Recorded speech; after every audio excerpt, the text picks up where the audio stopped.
Boa noite, pessoal. Hoje a gente vai dar continuidade à nossa série de seminários sobre tecnologia Open Power, e hoje nós temos o Leonardo Garcia aqui, que vai falar sobre Power 9. E o Leonardo já está aqui com a gente há bastante tempo, né? Ele já fez aluno aqui do IC, fez mestrado. Graduação, mestrado. De tempo em tempo ele está aqui com a gente. Obrigado por estar aqui, Leonardo. Beleza. Obrigado, Rodolfo. Bom, o objetivo hoje é falar um pouco sobre Power 9, tá? Eu tomei a liberdade de pegar a apresentação do Brian Thompson, que é o designer de Power 9 na IBM. É a apresentação que ele usou no Hot Chips do ano passado, tá? Foi vamos dizer assim, a apresentação oficial de Power 9 para o público externo da IBM, tá? Então, assim, meu objetivo não é necessariamente passar por todos os slides da apresentação, não sei como é que a gente está de tempo necessariamente, mas enfim, meu objetivo talvez seja mais ter uma sessão interativa em que eu possa discutir alguns pontos que eu vá explicando, ou se vocês tiverem alguma outra pergunta sobre Power 9, ou mesmo Power 8, ou outras coisas relacionadas à tecnologia Power, ou a Open Power Foundation, sintam-se à vontade para me interromper a qualquer momento e fazer as perguntas, tá? Bom, o processador Power 9 vai ser lançado, na verdade, né? Foi anunciado como esse processador da era cognitiva, tá? Esse é um termo de marketing, eu não sou marqueteiro, eu sou engenheiro, então assim, eu mantive o título, assim, na verdade vocês vão ver por que a IBM está dando esse nome. A IBM tem um foco, em várias empresas na verdade tem um foco cada vez maior em tecnologias relacionadas à inteligência artificial, HPC e coisas desse tipo, né? Não são áreas necessariamente interligadas, HPC e inteligência artificial, mas hoje em dia tem muitos algoritmos de inteligência artificial utilizando HPC e tem muita gente utilizando essas tecnologias, inclusive no meio comercial, não acadêmico. E a IBM está extremamente focada nisso também, através do que ela chama de era cognitiva, né? São coisas relacionadas à inteligência artificial, mas não, por que eles usaram um novo termo, né? Na verdade, porque eu acho que é um conceito um pouco mais amplo do que o conceito de inteligência artificial de ciência da computação, o tradicional, né? Eles estão, na verdade, sim, a gente está pegando aqueles conhecimentos de inteligência artificial e aplicando em diversas áreas onde eles não eram aplicados até então. Então, a IBM decidiu chamar isso de sistemas cognitivos, tá? E o processador Power 9 é feito, obviamente, como esse é um dos principais focos da IBM, ele é feito pensando em cargas de trabalho que executem, né, nesse ambiente, enfim, tá? Então, cargas de trabalho relacionadas a algoritmos cognitivos, tá? Bom, sem mais delongas, aqui é um breve histórico do processador Power, não é o histórico completo começa em 91, com o primeiro Power, e aí antes disso tinha os RISCs da IBM. Aqui são os mais recentes, né? Power 7, o 7 Plus, o 8 e o 9. Tá? Nada muito diferente do que eu acho que alguém esperaria na evolução de uma família de processadores. Tá? Então, se você pegar, inclusive, concorrentes da IBM, Intel, por exemplo, ou mesmo se você pega a ARM para dispositivos embarcados, ou mesmo celulares, você vai ver que tem uma evolução natural das coisas. Então, você aumenta o número de cores que você consegue colocar no chip, então de 8 para 12, e a gente vai ter uma quantidade maior ainda em Power 9. No caso de Power, a gente tem uma capacidade de simultaneous multithreading, né, que é o número de threads que a gente executa por core de processador, que era de 4 em Power 7, a gente pulou para 8 em Power 8, e eu vou explicar como é que isso vai ficar em Power 9. Tá? Então, só para a gente ter um comparativo, não necessariamente isso é uma vantagem ou uma desvantagem, vai depender da carga de trabalho, mas os processadores da Intel hoje em dia trabalham com 2 threads por core, né, que é o que eles chamam de hyperthreading. Tá? E uma outra vantagem que a gente tem no processador Power, que é a EDRAM, que a gente chama, a cache L3 é feita com esse EDRAM, que ela proporciona uma densidade de memória cache maior, então a gente acaba tendo memórias caches consideravelmente maiores em processadores Power. Tá? Enfim, quando a gente passou de Power 7 para Power 8, e aqui tem um divisor de águas importante na IBM, tá? Que foi a criação da Open Power Foundation. Então, até Power 7 Plus, era uma arquitetura proprietária da IBM, só a IBM vendia esse tipo de sistema. De Power 8 para frente foi quando foi criada a Open Power Foundation e aí a tecnologia foi aberta dentro da fundação. Então os membros da fundação têm acesso a toda a tecnologia do processador e podem inclusive licenciar isso para eles produzirem seus próprios processadores Power modificados. Um modelo parecido com o que a ARM faz. Tá? Então hoje, por exemplo, tem fabricantes chineses que fazem o processador Power deles. Tá? Isso criou algumas possibilidades também para a IBM, junto com parceiros da Open Power Foundation, modificar o processador e lançar processadores com funcionalidades diferenciadas. Eu posso até comentar um pouco sobre isso depois.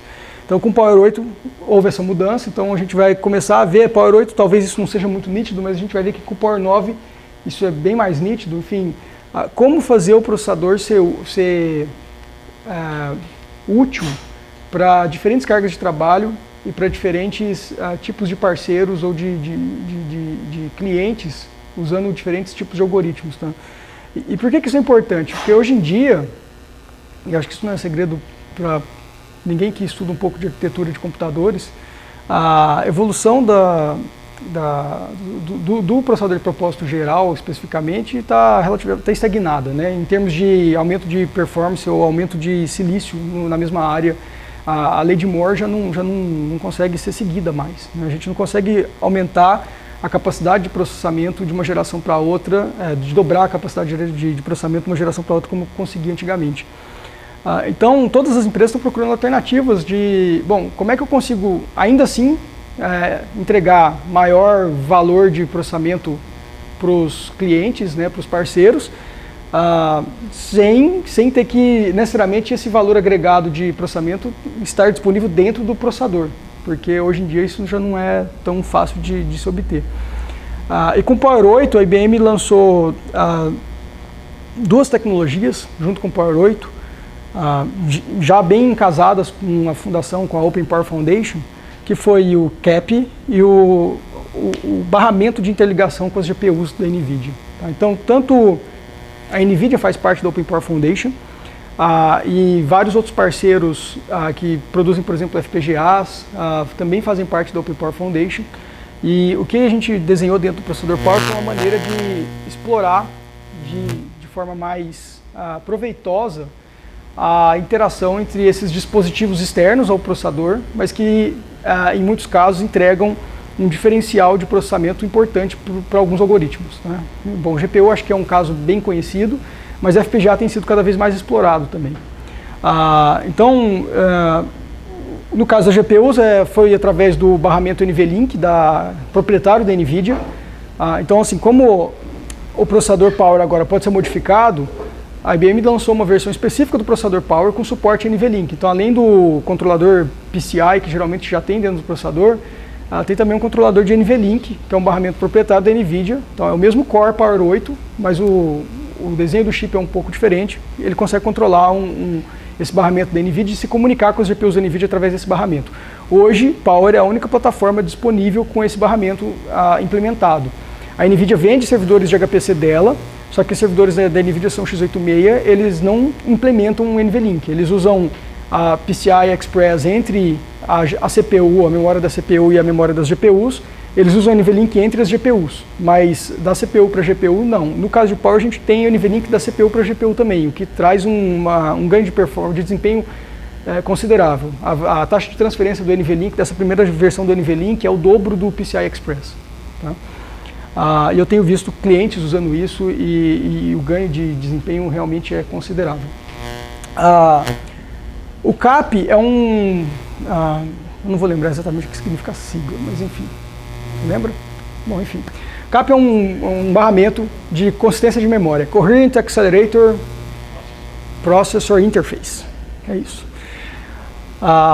Ou seja, uma interface para processadores, para coerência de memória, basicamente. Então, são dispositivos externos, interligados à CPU através de PCI, mas que compartilham com a CPU a consistência de memória, coerência de memória. Tá? Então, ao invés de você ter que fazer um lock das suas estruturas de dados na memória para fazer o DMA daqueles dados para o adaptador, enfim, para o dispositivo externo, você pode fazer com que o dispositivo acesse esses dados de maneira transparente na memória e existe um protocolo de coerência de memória entre a memória do dispositivo e a memória da CPU.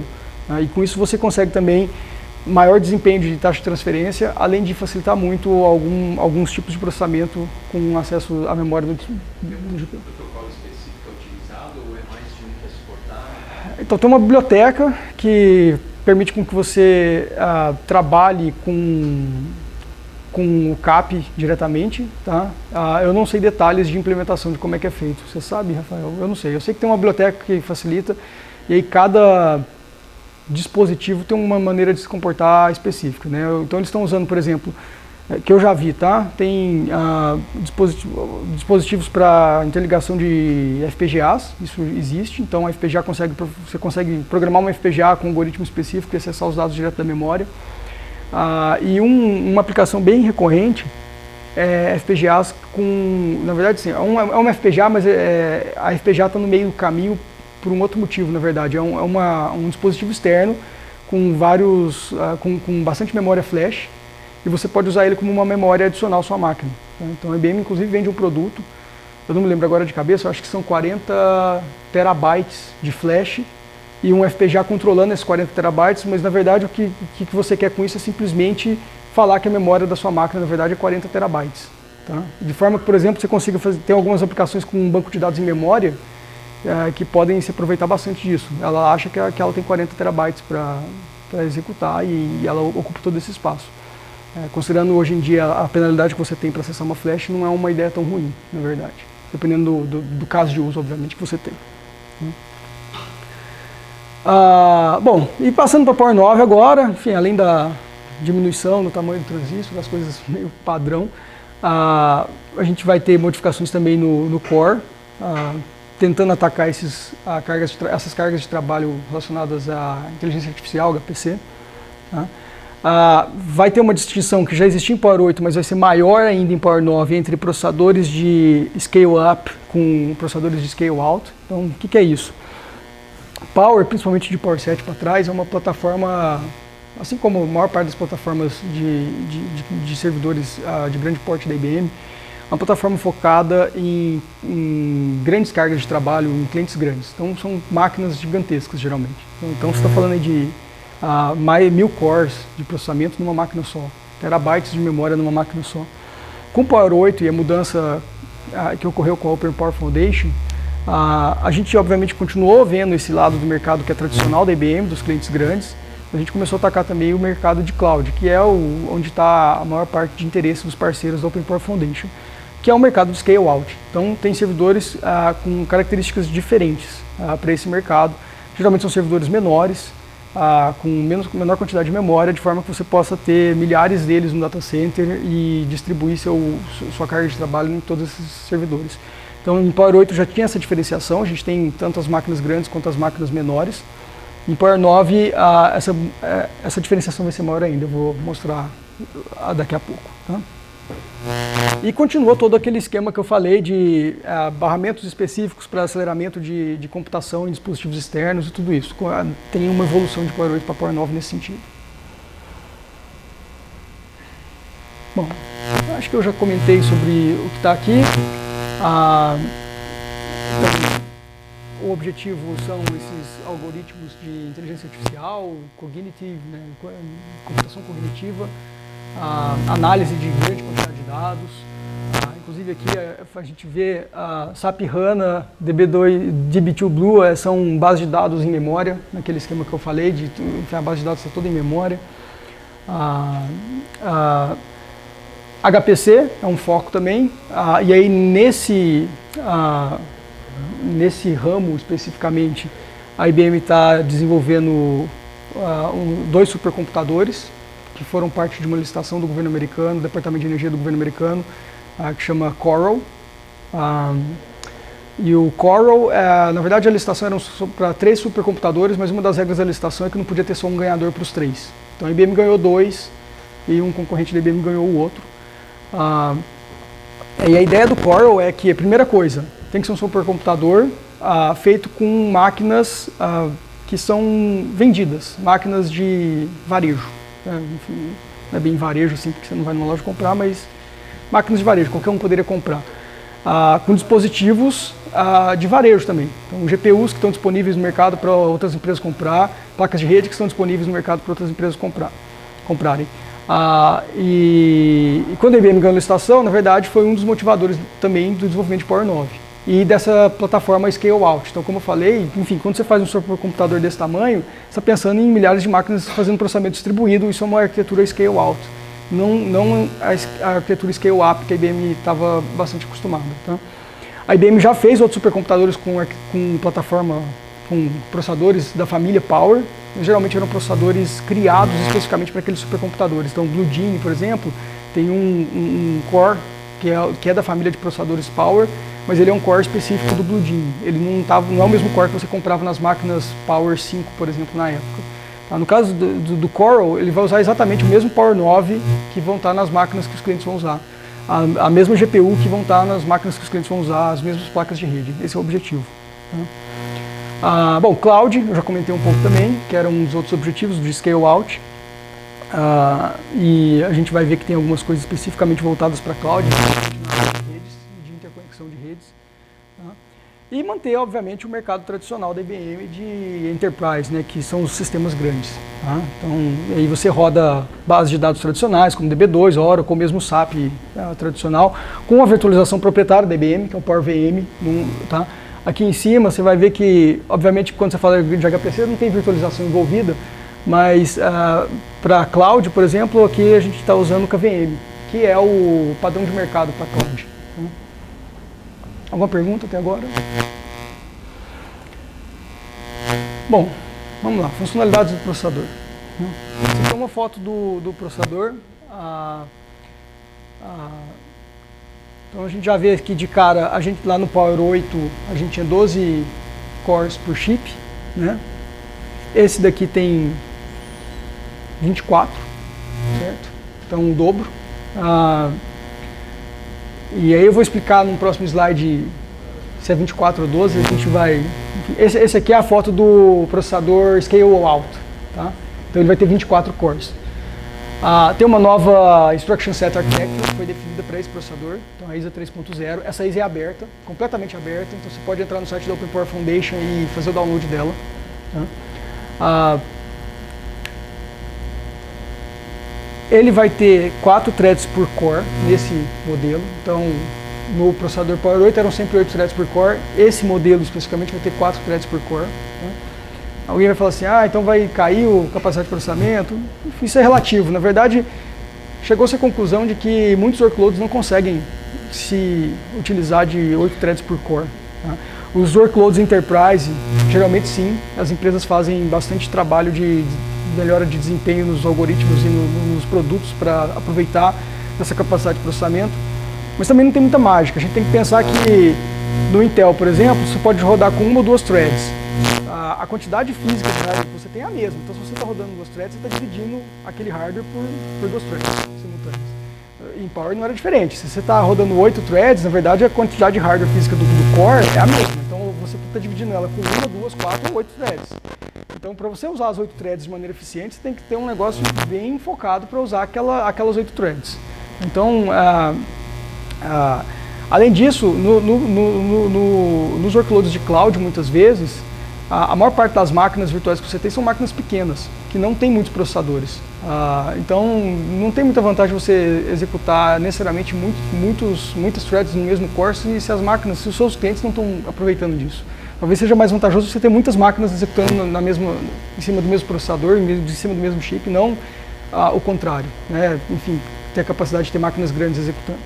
Enfim, são trade-offs, e o trade-off que a IBM chegou é que para esse tipo de máquina, Scale Out, 4 threads seria mais vantajoso. É uma plataforma de NUCA, né, Non-Uniform Cache Access, então a gente pode ver que as caches estão separadas e interligadas aos processadores. Obviamente cada core tem sua cache L1, a cache L2 é dividida entre 2 cores, e aí você tem 120 MB de cache L3, e a cache L3 também é dividida a cada 2 cores. Tá? 7 TB de banda dentro do chip. Tá? Aí tem coisas interessantes que eu acho citar. Tem uma nova arquitetura de interrupção nesse processador. Então, essa arquitetura de interrupção vai ter algumas vantagens em relação à de Power 8. Por exemplo, a entrega de interrupções direto em máquinas virtuais, sem ter que passar pelo kernel da máquina host.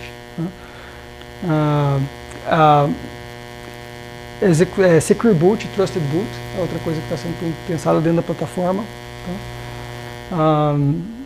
Aquelas questões de CAP continuam, então a gente vai ter o CAP 2, tá?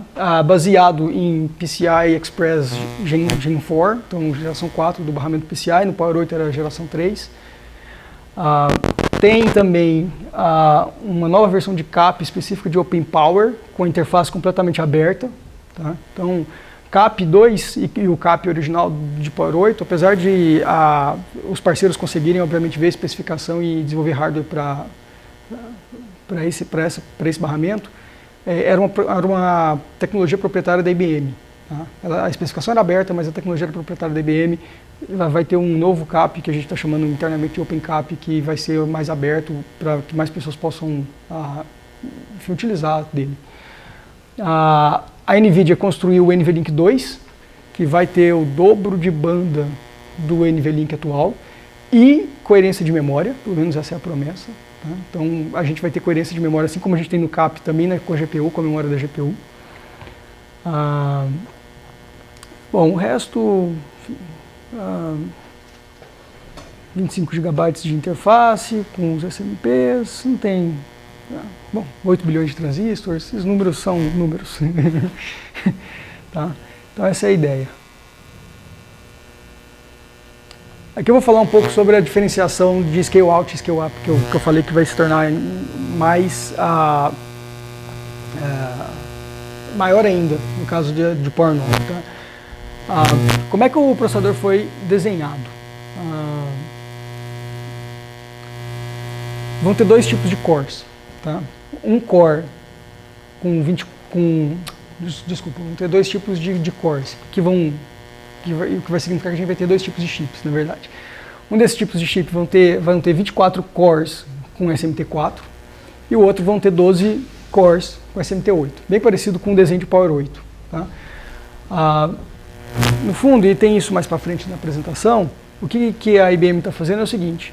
Bom, a tecnologia Power agora, através da fundação Open Power, está sendo disponibilizada para uma quantidade de parceiros muito maior.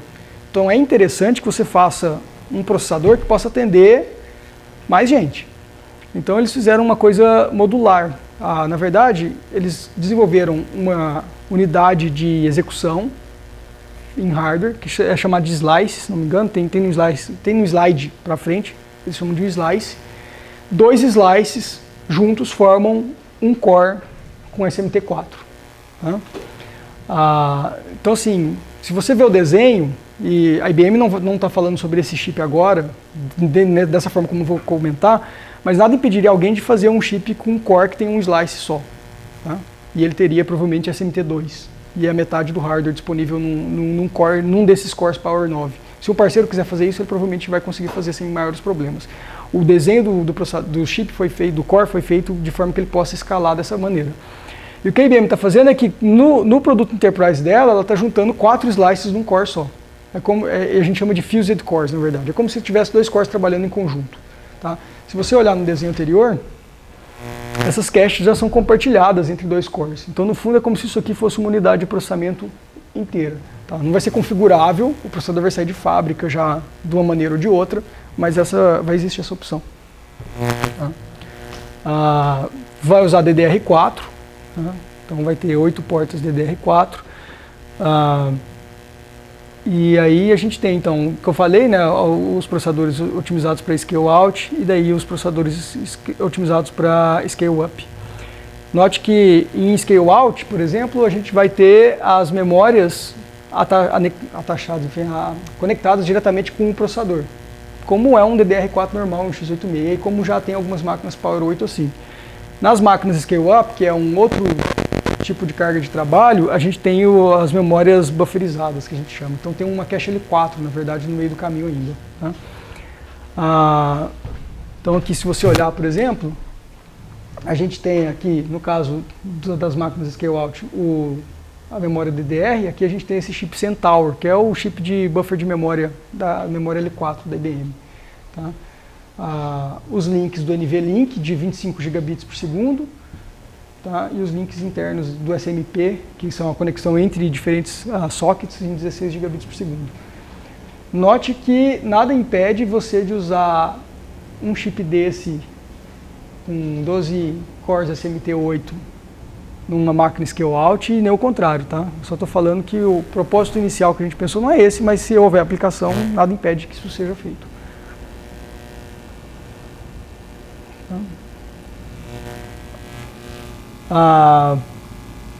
Bom, aqui está falando mais ou menos a mesma coisa, né? Então a gente tem lá os processadores de 4 cores que são focados em Scale-Out. Daí quando a gente fala em Scale-Out a gente está falando de Linux e de workloads mais novos de cloud, né?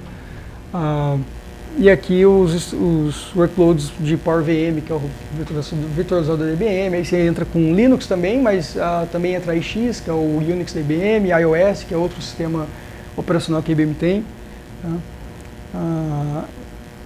E dentro você tem as unidades de execução, que eu falei para vocês. Então cada core, dá para ver aqui, cada core, no caso do processador Scale Up, eles trabalham em conjunto, né? Então eles estão sempre trabalhando em conjunto.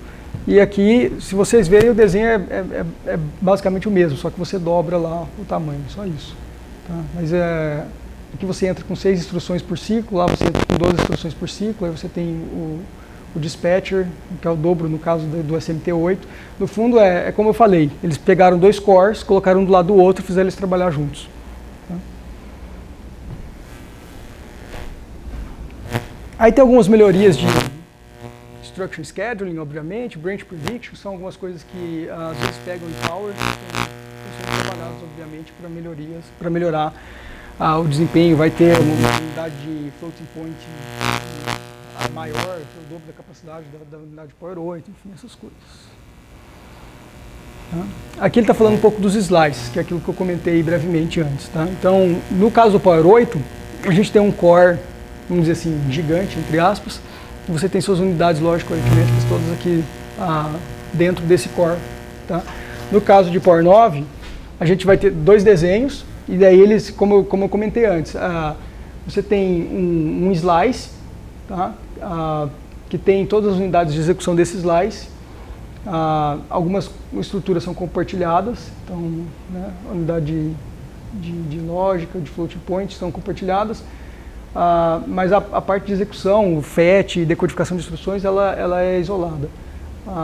E 2 slices juntos a gente está chamando de super slice. Então um slice consegue processar 64 bits de informação de instrução por vez, são 2 instruções.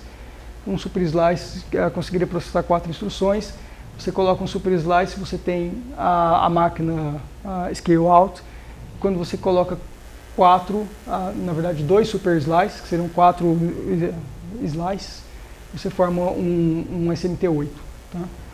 Mas é simplesmente duplicando as coisas modularmente. Tá? A ideia é que você possa criar soluções otimizadas dentro desse desenho de hardware. Tá?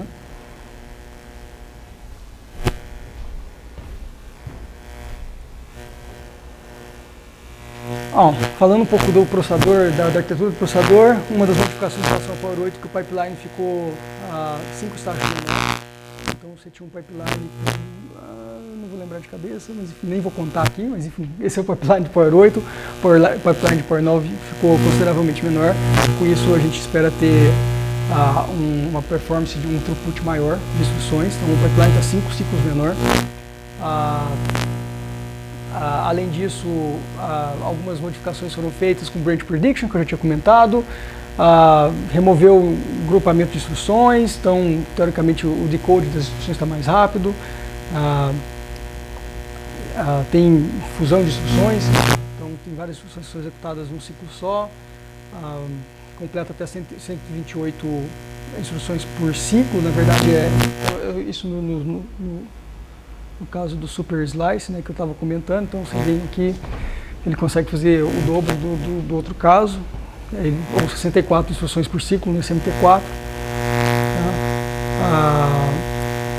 Uma coisa interessante que acontece muito em arquitetura de uma forma geral, você tem muito hardware de load store, instruções sequenciais de load store, então você tem dependência de dados, isso é bem complicado em RISC, então tem coisas específicas em Power 9 para tentar melhorar esse tipo de situação.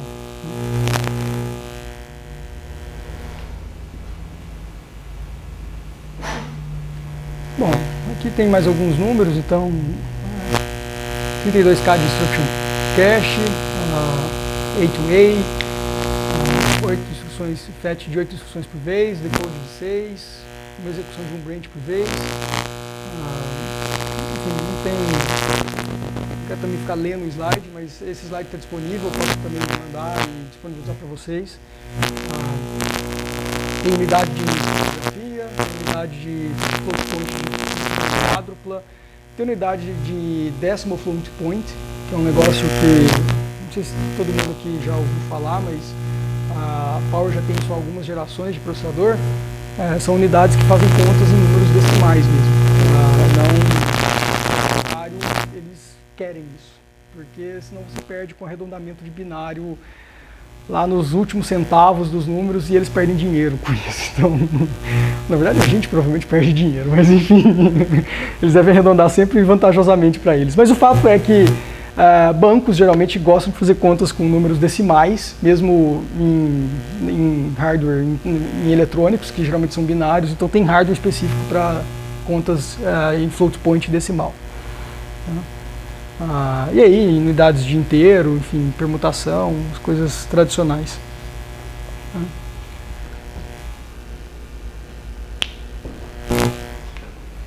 Claro. No caso das instruções vetoriais, basicamente utiliza 4, 64, como opera?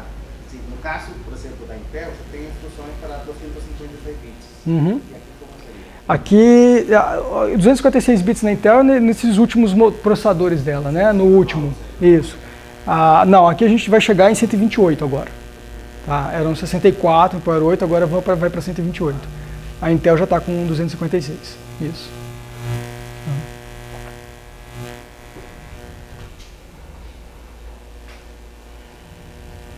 Bom, o novo Power ISA, vou comentar um pouco sobre ele, então... Acabei de falar, então instruções de 128 bits de float point, né? Decimal integer de 128 bits também. Tem instruções de half precision float point. Isso é interessante porque algumas aplicações não precisam de tanta precisão e elas tiram vantagem de serem mais rápidas e não necessariamente precisas. É até interessante, tem um caso de um cliente aqui no Brasil, uma universidade na verdade, que a pergunta deles era me fizeram justamente essa pergunta, falaram assim, então, não tem como eu usar a unidade de float point de Power desligando o padrão I3E754? Eu falei assim, nossa, faz tanto tempo que eu não escuto de um processador de propósito geral que não implementa o I3E754 à risca, e é justamente o que eles queriam. Eu até fiquei me questionando, falei assim, nossa, todo mundo queria, no passado, todo mundo queria padrão I3E754, para você ter certeza que sua conta ia dar a mesma em várias plataformas, né? E todos os fabricantes de hardware brigaram internamente para ter isso implementado. E agora o pessoal quer tirar porque eles querem mais rápido e a precisão não é tão interessante dependendo da aplicação, né? É interessante como é que o ponto de vista às vezes vai mudando com o tempo. Enfim, eu sei que, por exemplo, jogo precisa de precisão, de coisa que não precisaria disso, né? Então, bom, melhorias em Random Number Generator, e por aí vai, enfim, tudo pensando, obviamente, naquilo que eu falei, na parte de cloud, o novo parte de interrupção que eu comentei, então as interrupções chegam direto no guest, isso com certeza vai dar um ganho de desempenho considerável, né? Trusted Boot, que é importante para alguns clientes de cloud, você imaginar que tem concorrentes compartilhando a mesma infraestrutura de cloud, não sabem se as máquinas virtuais deles estão executando dentro do mesmo host, por exemplo, né? Então, se você tem uma cadeia de execução segura, desde o firmware até o aplicativo que ele está executando, ele vai ficar mais tranquilo de que o que ele está executando só ele está vendo e ninguém mais está mexendo naquilo, né? Tem umas melhorias também importantes de gerência de energia e frequência, tá? Em relação ao Power 8. Então, Intel, por exemplo, tem uma quantidade de estado de energia bem grande no processador. Você consegue, inclusive, praticamente desligar tudo. Em Power 8 isso não era possível. Em Power 9 a gente vai ter mais níveis de controle nesse sentido. E dá para medir a quantidade de energia, né? Assim, a gente descobriu hoje como é que faz isso. Na verdade já existe, em Power 8 já existia, mas você tem interface pelo firmware, você pergunta, ele te fala consumo instantâneo em watts. Em Power 8, a gente fez o teste hoje com Power 8, que é uma coisa que... isso a gente pode procurar, dá para você configurar, inclusive. Eu sei que tem alguns parâmetros de configuração. Na máquina que a gente usou especificamente, tem alguns parâmetros de configuração e tem...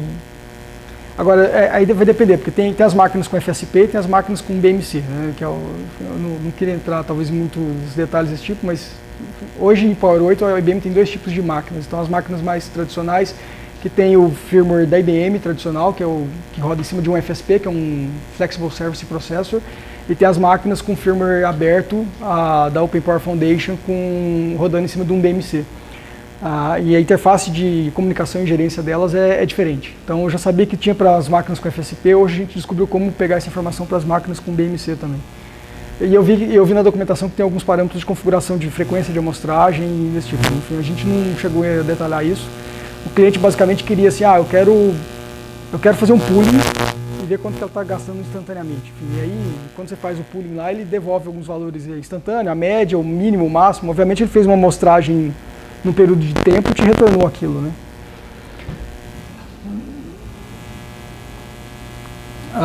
Bom, capacidade de memória é uma coisa que é um diferencial geralmente de Power em relação com Intel.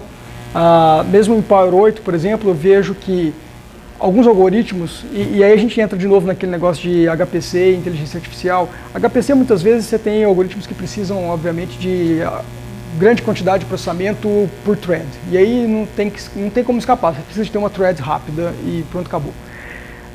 Mas em inteligência artificial isso nem sempre é verdade. Você tem algoritmos que precisam de throughput grande, em que não importa muito a velocidade de uma thread, mas você precisa executar muitas threads ao mesmo tempo. Tem um termo que eu nunca tinha escutado até alguns meses atrás, é High Throughput Computing, HTC. E tem muitas cargas de trabalho que precisam de transferir muito dado na memória. Não necessariamente processar muito dado, mas precisa acessar muito dado, ler e escrever muito dado. E Power geralmente, Power 8 especificamente, tem uma vantagem grande em relação a isso, porque se você olhar o tamanho, a velocidade dos barramentos de transferência dentro do processador e entre o processador e a memória, são consideravelmente maiores do que Intel, por exemplo. Então a gente consegue, nesse tipo de carga de trabalho, geralmente Power tem uma grande vantagem. Se você vai para uma carga de trabalho que precisa de muito processamento de thread contra thread, geralmente não é vantajoso em Power hoje, tá? Em Power 8. Em Power 9 continua, obviamente, essa filosofia de investir bastante em capacidade de memória e taxa de transferência de memória. Tá? Então, como eu já comentei, a gente tem uma cache L3 de 120 MB, que são 10 MB para cada core, né? Então 10 MB de L2 para cada core, 10 MB de L2 no chip, 512 para cada core. Né? Então, uma memória 20-way associative, então bastante também. O switch de 7 terabytes por segundo, que eu tinha comentado, dentro do chip, né? Consegue mover dados para a memória a 256 GB por segundo, tá? Que é consideravelmente, um número considerável, bem maior do que o disponível hoje em dia, né? E utilizando aquela tecnologia aí de RAM que eu tinha comentado.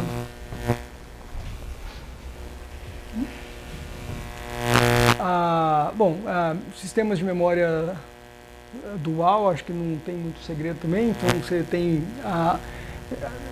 toda a estrutura NUMA hoje em dia é assim.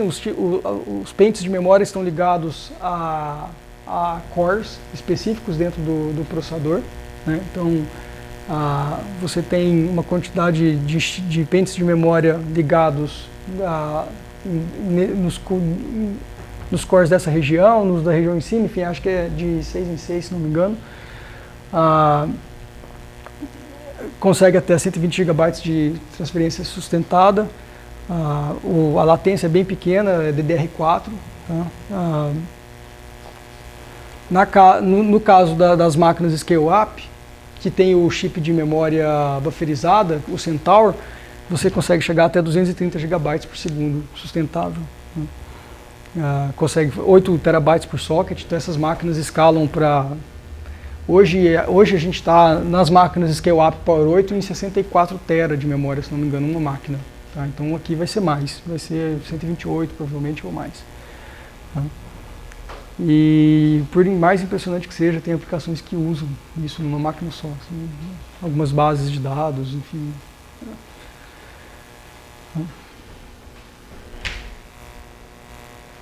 Controlar o tempo também.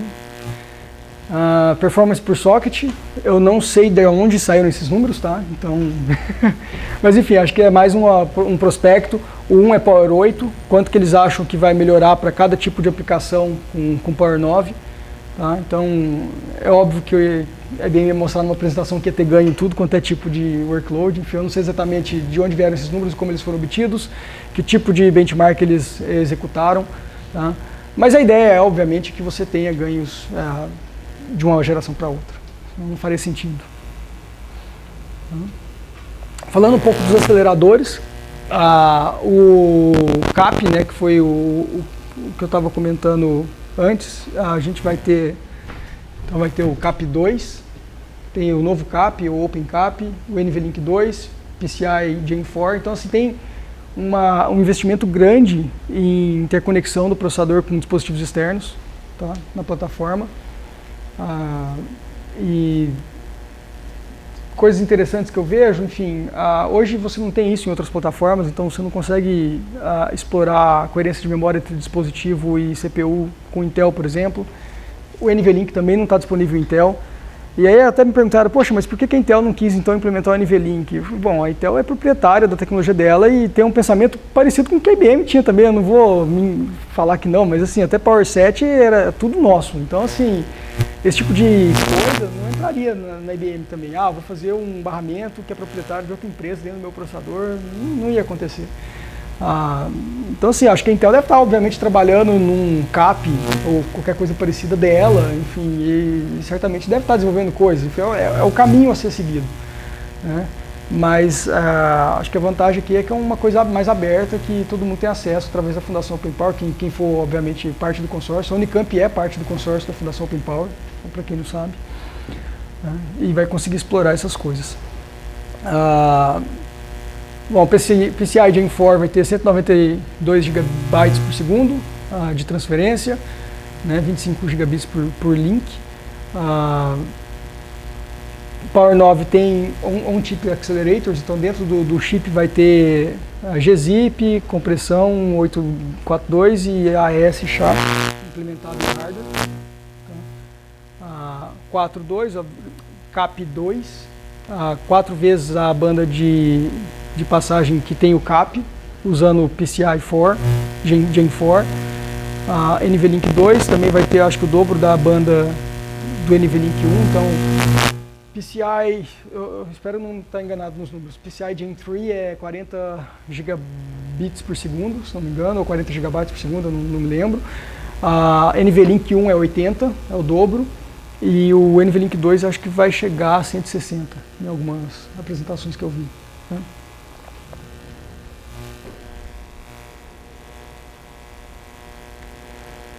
Bom, na verdade continua falando sobre o foco em aceleradores, em conectar. Pois não. Uhum. Tem como ter uma noção, cara, do quão grande vai ser a diferença entre o CAP 2.0 e o OpenCAP em questão de performance? Se, vão ser muitas coisas que vão estar no CAP 2.0 que não vai estar no OpenCAP? Não, eu não, acho que não dá para saber disso ainda, tá? O que eu posso te dizer, assim, de forma bem abstrata, eu não estou envolvido com o desenvolvimento de CAP, então, assim, não tenho mesmo esse tipo de informação. é que ninguém vai jogar fora o que já fez, entendeu? Então, assim, eu duvido que o OpenCap vai ser muito diferente do Cap 2. Assim, são evoluções incrementais em cima da mesma tecnologia, na verdade. Tá? É que a diferença que vai acontecer é que no caso do OpenCap, os parceiros estão participando de maneira mais ativa. Então, eles vão modificar questões de implementação do hardware de forma que fique mais fácil para os parceiros integrarem. Por exemplo, no caso do Cap 1, que tem em Power 8, uma parte do protocolo é implementada por um dispositivo que chama PSL, se não me engano, que fica no dispositivo externo. Tá?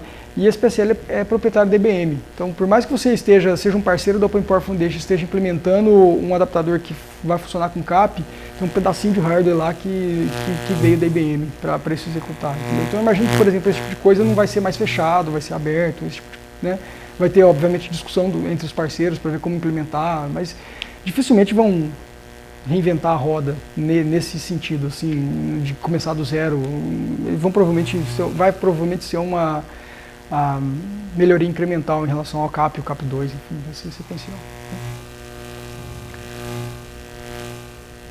Beleza?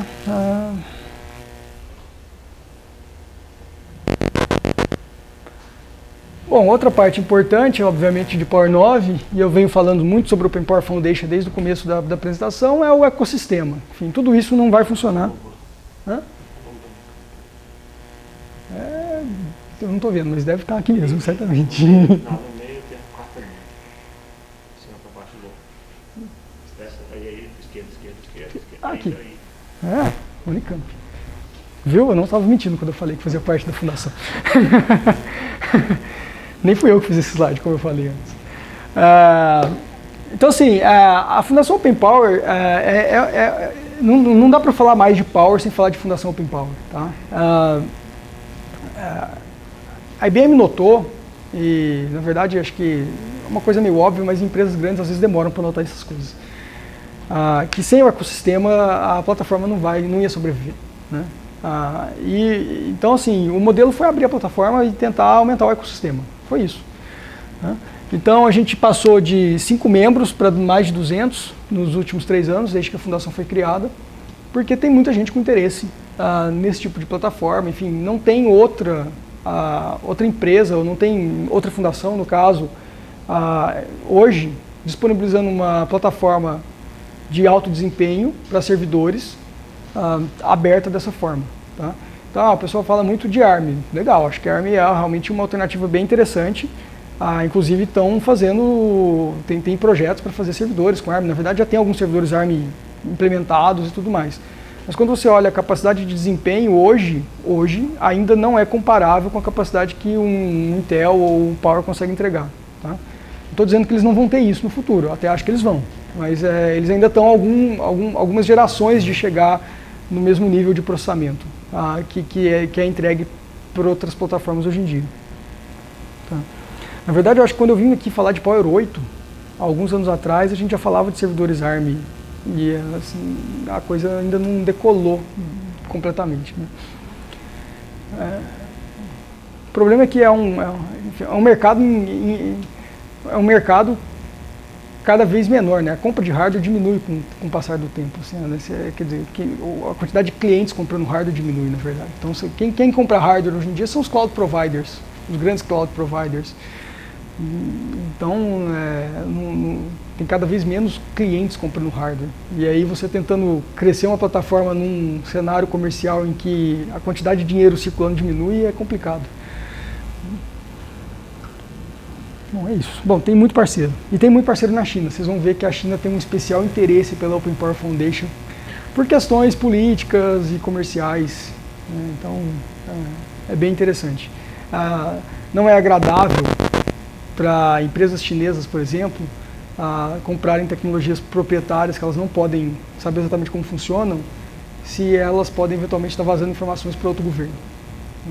Então eles têm, isso não é a IBM que fala isso não, é só procurar um pouco de notícia aí, o governo chinês tem certas reticências com o uso de x86 em grande escala e coisas desse tipo. Tá?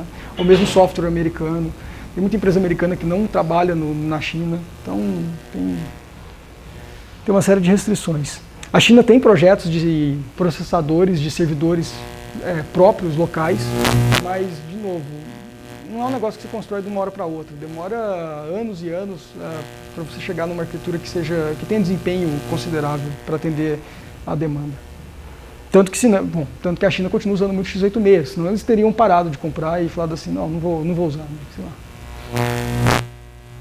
Bom, estou chegando ao final, a ideia era falar um pouco sobre o processador Power 9, para que ele foi construído, de novo, focado em tecnologias emergentes, HPC, interconexão com dispositivos externos, aceleradores de hardware, aplicativos de inteligência artificial, né?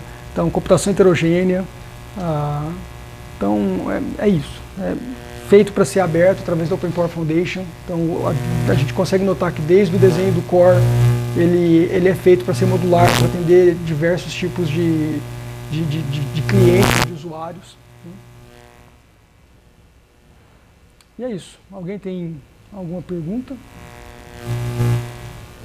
Comentários, críticas? Alguém querendo falar mal de Power? Bem, quem trabalha com Power?